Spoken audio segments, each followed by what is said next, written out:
The steam rising from my father's old mug usually calms me in the mornings. That day it barely had the chance. I just stepped onto my back porch, overlooking the strip of lake that ran behind my property, when I heard someone stomping across the grass like they owned the place. I turned, expecting maybe a delivery guy or my neighbor's kid. Instead, it was Linda Harwood, the HOA president. Marching straight toward my grill like she had a badge and a warrant. She didn't say hello. She didn't even breathe before launching straight into it. "You can't cook out here," she snapped. "This shoreline is under HOA control this month. Pack it up." For a second, I thought she was joking. My grill sat 5 steps from the cedar fence my dad built the year I graduated high school. My family had held this ground long before the HOA existed. But her tone hit me like cold water. Sharp, absolute, like the decision had already been made. And I was just late getting the memo. "This is my backyard," I said, keeping my voice level. "Private property. I've got 3 different surveys that say so." Linda folded her arms and lifted a stack of papers like evidence at a courtroom. "Not anymore. Temporary conservation zoning." All owners were notified. Notified, sure, in one of their newsletters filled with dog leash reminders and grass height lectures. I hadn't opened one of those in years. Still, newsletter or not, no HOA could redraw my deed lines. Not in this state. Not legally. The certainty in her voice didn't match the law in my head, but there she stood, already reaching for her phone. "You don't want to do that," I told her. She dialed anyway. The call to 911 felt rehearsed, like she'd practiced the lines in the mirror. "Yes, I need officers dispatched. A homeowner is refusing to vacate protected community shoreline." The absurdity of hearing the word trespassing applied to my own backyard made my stomach drop. The mug in my hand suddenly felt heavier, like it was absorbing the anger building in me. I thought this would stop once police showed up. At least they'd listen. But when Officer Hensley pulled his cruiser beside my mailbox, he walked toward Linda first. She handed him her documents with the confidence of someone passing out free samples. He skimmed the top page, nodded once, then turned toward me with that apologetic look officers use. They know something doesn't smell right but can't say it out loud. "Sir, until this is sorted out, they're asking you to step back from the shoreline." The grill was still warm, the burger patties half-cooked. And somehow, this officer, who'd never stepped foot on my land before, was telling me to back away like I'd wandered into a restricted zone. "That's my shoreline," I said. "My deed runs straight into that water." "I understand," he said quietly. "But until paperwork clears, let's just avoid escalating things." Linda had won the first round. I folded up the grill, gathered my tools, and stepped back toward the porch. Every movement felt like surrender. She stood there with her lips pressed in a thin, satisfied line, the kind that said she believed she'd just established a new order. As I walked away, the compass mounted on my garden post caught my eye. My grandfather put it there because a man should always know where he stands. The needle pointed north, steady as always, but the moment didn't feel like north at all. Everything felt tilted, wrong. That night, the silence from the lake pressed against the windows, harder than usual. My wife, Emily, caught me staring at the shoreline like it had personally betrayed me.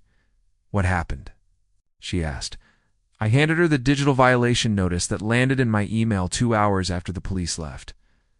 $400 fine for unauthorized use of protected community land.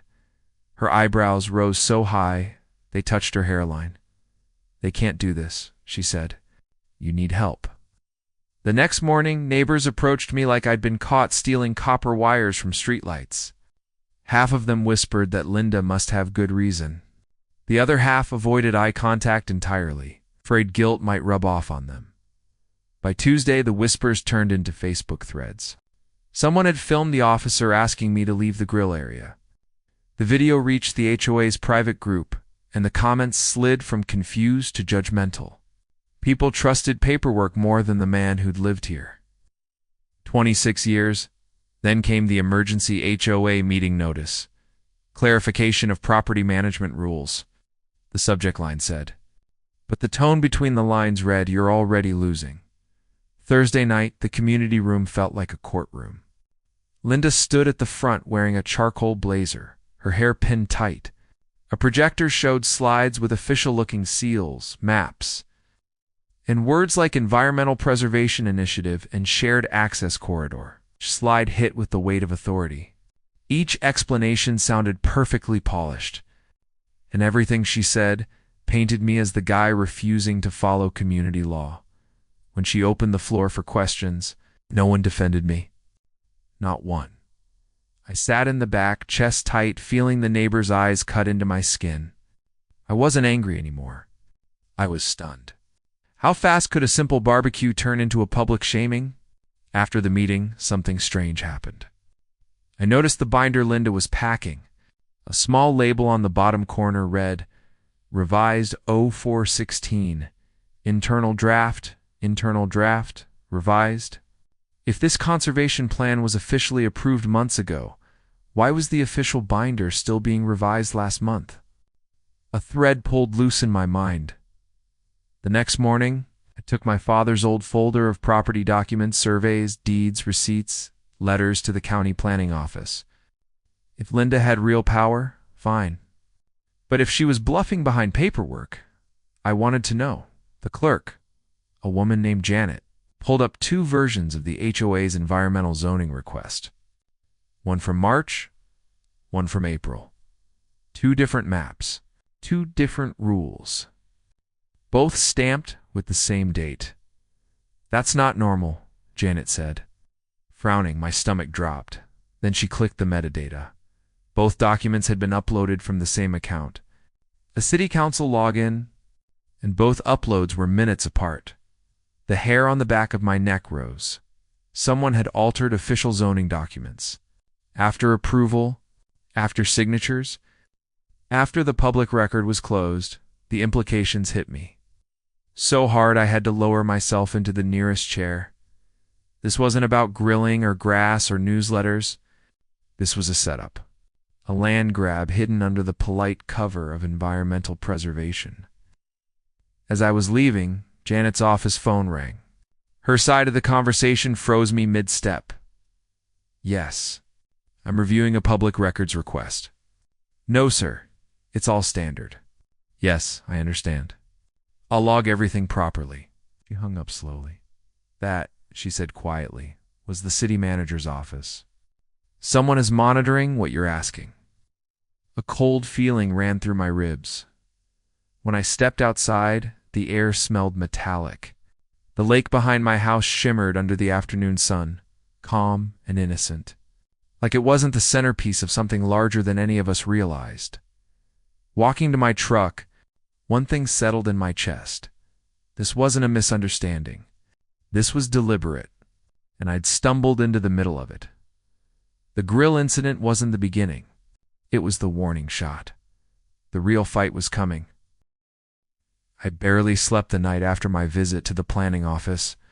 Every time I closed my eyes, I saw those two digital timestamps sitting side by side on Janet's computer screen like matching fingerprints. Same date, same approval stamp. Two different realities forced into one official record. By sunrise, I was back on the porch, hands wrapped around my father's old mug, trying to steady myself. The lake was still, almost too still, as if waiting for the next move. The compass on the post pointed north, but nothing about my world felt aligned anymore.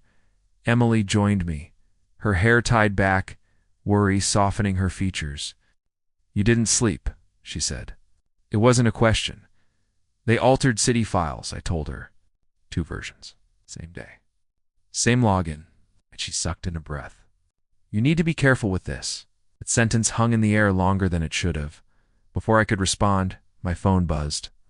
Unknown number, I answered anyway. "Mr. Reynolds," a cool voice said, "this is Councilman Blake Archer. I understand you've been requesting documents regarding the conservation zoning."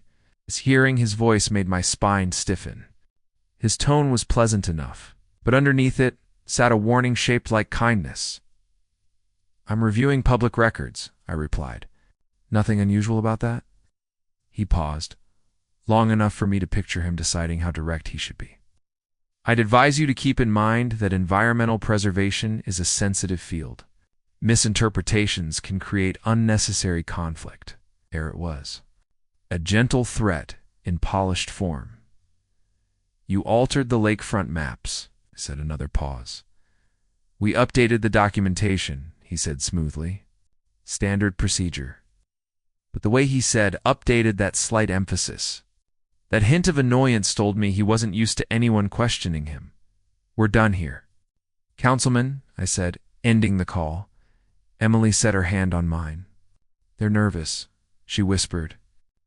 "That means you found something real. Or maybe it meant they were getting ready to push back harder."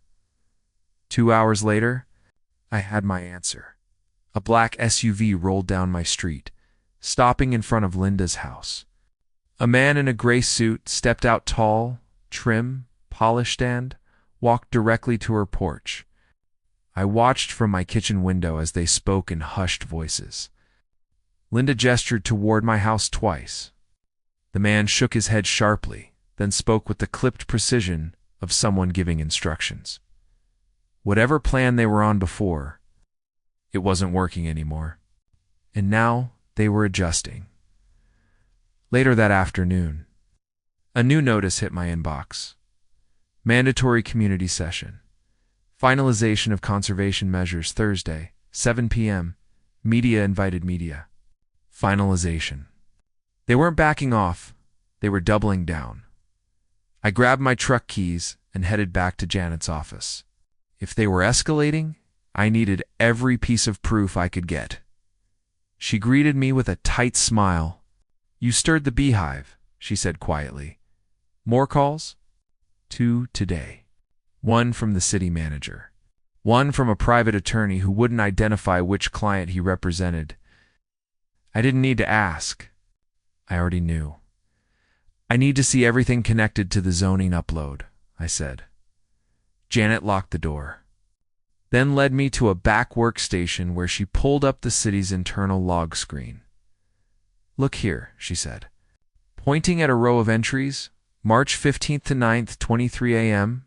Upload by B.Archer _ City Council. March 15th, 11:47 a.m. Upload by B.Archer _ City Council. Same username. 2 uploads. Same document number. Different content." "That's manipulation," I said. "That's illegal."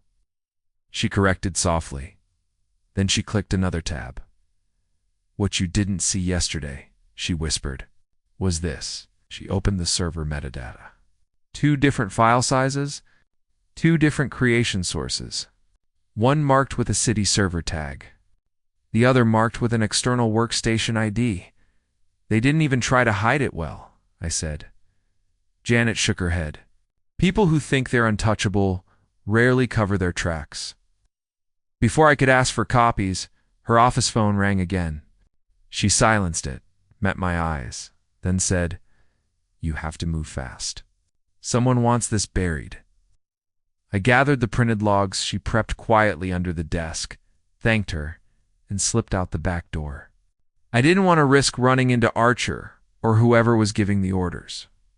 When I reached my truck, Linda walking down the sidewalk toward my house. She moved like she owned the ground under her feet. I got home before she reached the door. She didn't bother knocking. She called out my name like she was summoning a stray dog.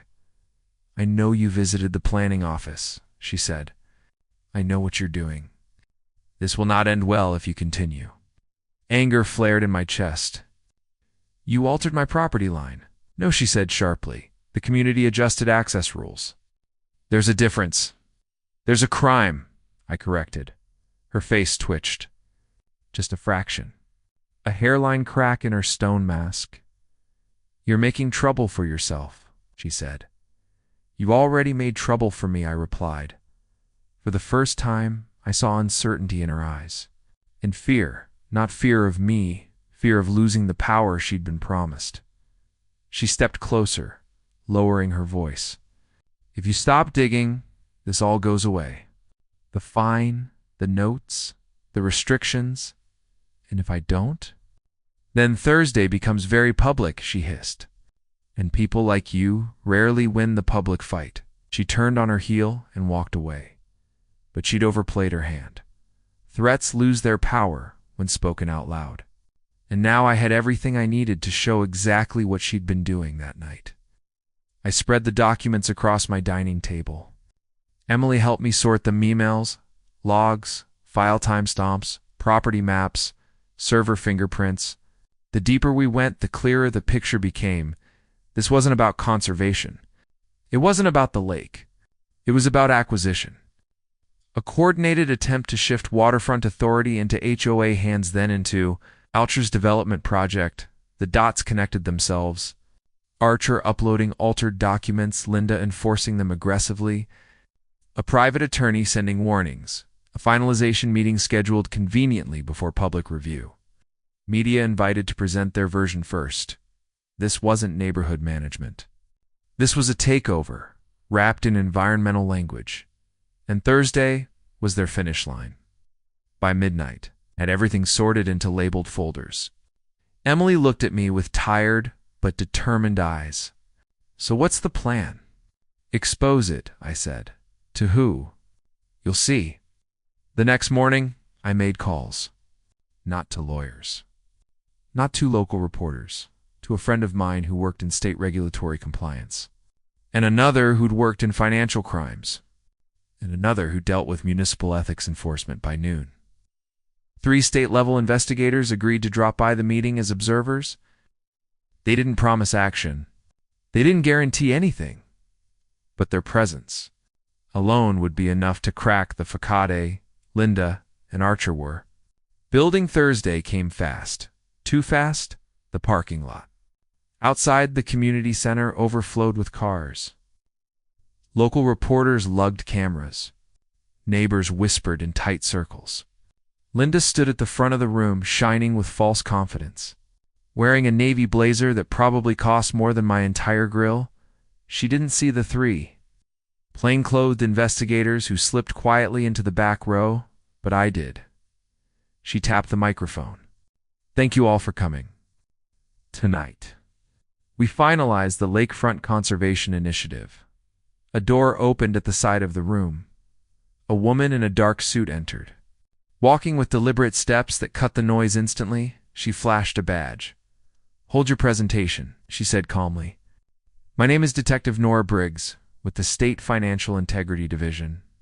The entire room went silent. Linda's jaw tightened. Archer's chair scraped behind the podium. Detective Briggs continued. We're here because we received evidence of potential document manipulation, zoning fraud, and coordinated misuse of municipal authority. My heart pounded so hard I felt it in my throat. Linda tried to salvage control, forced a smile and said, Detective, this is a community meeting. With respect, you're disrupting Briggs. Tapped her laptop and pushed the feed to the projector. 2 zoning files appeared on the screen. Same date. Same signature. Different contents. Would you like to explain why 2 versions of this document exist? Briggs asked, with the second uploaded from a private workstation. You could hear a pin drop. Neighbors leaned forward.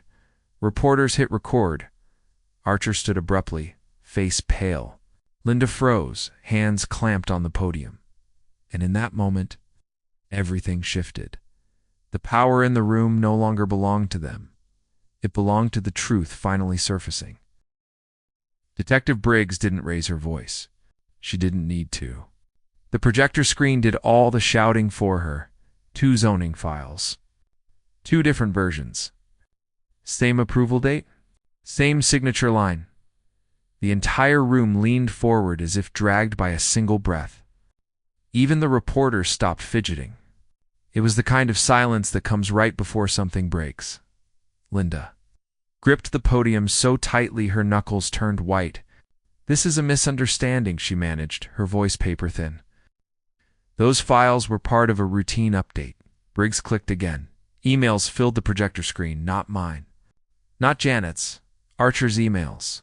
To Linda, discussing strategic timing, Yes. discussing fast-tracking HOA, control, discussing ensuring lakefront. Parcels can transition cleanly into development. Phase. A murmur rippled. Through the room, confusion, disbelief. Then realization. Archer stood up from his chair, sweat beading on his forehead. Those emails are taken out of context, he snapped. I've worked in environmental preservation for years. We refine documents constantly. Briggs didn't even glance at him. You refined this one, she said, pointing to the altered file, by uploading it from your personal workstation under a city signature you had no authority to replicate. The reporter's cameras clicked like a swarm of insects. Linda swallowed hard. Briggs turned to her next. And you enforced fraudulent zoning as if it were legitimate law. You issued fines, you contacted police, and you threatened residents into surrendering property they legally own. A neighbor in the third row whispered, "Oh my God." Another said, "She really did it." Then Briggs continued, "Before we proceed further, Ms. Harwood, would you like to speak with your attorney?" That was it. The final line. The one that flips the entire room upside down. Linda didn't answer. She looked around and realized for the first time nobody in that room was on her side anymore. Not the neighbors, not the HOA board, not even Archer, who had already stepped back like she was a sinking ship and he didn't want to be pulled under. Two plainclothed officers walked up the aisle. "Ma'am," one of them said softly, "we need you to come with us." Linda backed away from the podium. "This isn't fair," she whispered. "I did this for the community." They needed structure. They needed protection, but her words fell apart as the officers guided her toward the exit. Their hands gentle but firm. The moment the door closed behind her, Archer tried his last move. He loosened his tie, forced a smile, and stepped toward the front. "Ladies and gentlemen, let's not allow this room to be swayed by incomplete." Briggs shut him down with a single sentence. "Councilman Archer, you're under state investigation for zoning fraud, bribery, and falsification of municipal documents." A gasp rippled through the hall. Archer froze. Two investigators approached him, badges out. He didn't resist. He didn't argue. He just lowered his head, like a man who knew exactly how deep he was in, as he was escorted out. Someone whispered, "I voted for him." Someone else replied, "Not again." And then the door closed behind him, too.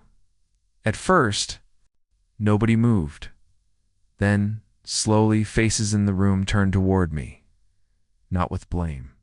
Not with suspicion. With something else? Gratitude. And maybe a little shame. Mrs. Patterson from down the street approached me first. "I should have stood up for you that night by the grill," she said, her voice trembling. "I'm sorry. You weren't the only one fooled," I told her. "They counted on everyone trusting the paperwork." A few neighbors nodded. Some apologized. Some looked embarrassed. Some just looked relieved that the truth finally had a place to stand. I didn't want the spotlight, so I stepped back and let the investigators finish. Briggs briefed the room on immediate steps: suspension of the zoning measures, appointment of an interim HOA chair, and a full state audit of every change made under Linda's presidency. The meeting dissolved into chatter and confusion. But the tone had shifted. The fear was gone. The fog lifted. People understood what had really happened. As I walked out into the cool night air, Emily fell into step beside me. She took my hand and squeezed it, pride glowing in her eyes. "You did it," she whispered. "You stopped them." But the truth was more complicated. I didn't feel victorious. I felt steady, balanced, like the ground under me had finally stopped shifting. When we got home, I stepped onto the back porch and looked toward the lake. The moon reflected on the water like a thin silver path. The cedar fence gave off its faint, familiar smell. And that old compass, my grandfather's compass, pointed due north again, for the first time in weeks. It felt right. The next few days unfolded like a slow reunion with my own land. The HOA board held an emergency vote. A temporary president was appointed, Tom Fletcher, the quiet guy from 2 doors down who had kept to himself for years. Turns out he'd been quietly suspicious of Linda for a long time. Within a week, every bogus conservation restriction was revoked. Every fine she issued was reversed. Every temporary access map was erased from HOA files. An official letter arrived apologizing for the administrative misconduct that had led to the incident at my grill. Neighbors started stopping by again. Some brought casseroles, some brought questions, some just wanted to talk. Walls came down. The fog of mistrust lifted. But the biggest moment came 10 days later. The city held a hearing, public, loud, and brutally honest. Archer resigned before the hearing even ended. The development proposal tied to the zoning scam was exposed and struck down. State regulators announced criminal charges for both Archer and Linda, including fraud, falsification of government documents, and abuse of authority. The story made local news. Then regional news. Then national HOA forums, where folks shared their own battles with overreaching boards. People online called it the Lakefront sting. I just called it justice one quiet Sunday afternoon, almost 4 weeks after the nightmare began. I fired up the grill again. Emily brought out 2 plates. A couple of neighbors drifted over, drawn by the smell of burgers. Mrs. Patterson set down a bowl of potato salad. Tom stopped by with iced tea. The lake shimmered as if nothing had ever disturbed it as I flipped the burgers. Emily nudged me. Feels different now, doesn't it? Yeah, I said softly. Feels like ours again. The boundary markers down by the water glowed faintly in the sunlight. Old concrete, worn and chipped, but still standing exactly where my grandfather placed them. Time had weathered them. People had tried to ignore them. But truth doesn't move just because someone redraws a map. Later that evening, when the guests had gone and the grill cooled off, I stood at the edge of my yard and looked out at the lake still. Calm, honest, the compass pointed north. The air held no pressure. And for the first time in a long while, the land felt safe again. What started as a ruined barbecue, it ended in the unraveling of a conspiracy. And as I headed back up to the porch, I realized something simple and steady. You don't defend property because it's dirt or grass or water. You defend it because it holds your family's history, because someone before you took the time to mark the truth, and because someone after you deserves to inherit that truth untouched. Justice isn't loud. Justice is a quiet thing. It shows up, settles in, and puts everything back where it belongs. And that night, the first time in weeks, I slept easy.